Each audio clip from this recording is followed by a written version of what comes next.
요즘 가장 주목을 받고 있는 환경 문제가 무엇일까요? 바로 지구온난화일 겁니다.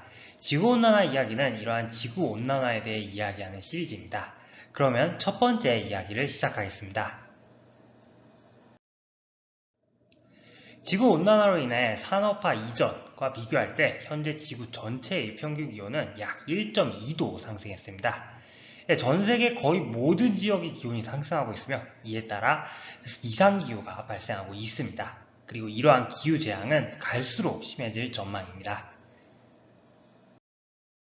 이미 많은 나라에서 지구온난화로 인해 직접적으로 피해가 발생하고 있습니다.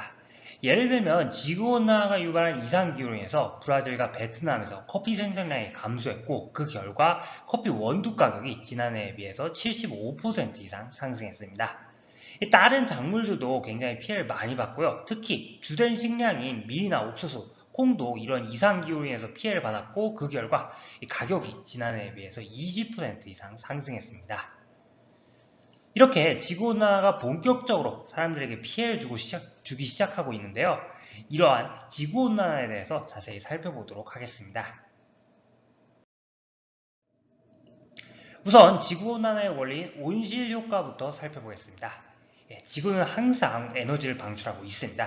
이러한 에너지 중 상당 부분은 우주로 빠져나가지 못하고 지구 대기 중에 있는 특정 기체에 의해서 흡수된 후 다시 지표면으로 돌아오게 됩니다. 이렇게 지구의 에너지를 흡수하는 기체를 온실가스라고 하고 CO2나 CH4, N2O 등이 대표적인 온실가스입니다. 지구 입장에서 보면은 방출한 에너지가 우주로 빠져나가지 못하고 대기에 갇혀버린 것이죠.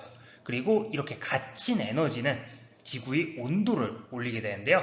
이렇게 지구의 온도가 올라간 것이 바로 온실 효과입니다.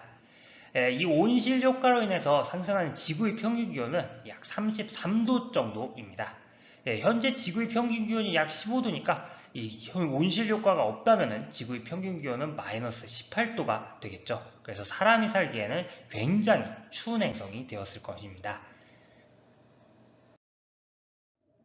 이렇듯 온실효과는 사람들이 살아가는데 필수적인 역할을 하고 있습니다.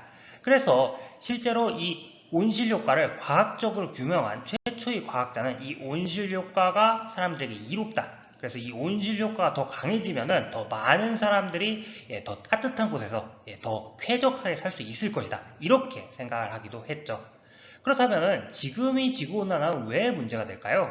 그 이유는 온실가스 농도가 너무 빠르게 상승해서 사람들이 적응할 시간도 없이 온실효과가 강화되고 있기 때문입니다. 지금의 온실효과가 강화된 정도, 그래서 온도가 상승한 정도는 전례가 없을 정도로 빠르고요. 그렇기 때문에 굉장히 큰 피해가 발생하고 있는 것이죠. 그렇다면 이 온실효과가 강화된 이유, 즉 온실가스 농도가 빠르게 상승한 이유는 무엇일까요?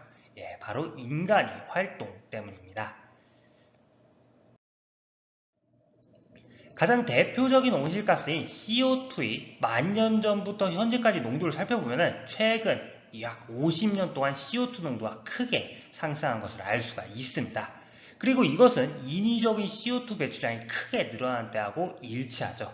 즉 CO2 농도의 급격한 상승은 바로 인간 활동 때문이라는 것을 이 그림들은 잘 보여주고 있습니다. 그래서 기후변화에 관한 정부 간 협의체 IPCC에서는 이러한 여러 가지 증거를 바탕으로 해서 이 지구온난화는 인간 활동 때문이라고 결론을 내렸습니다. 오늘의 지구과학 이야기는 여기까지 하도록 하겠습니다. 다음 이야기에서는 인간이 어떤 온실가스를 배출하고 있으며 각 온실가스의 특성은 어떤지에 대해서 다루도록 하겠습니다.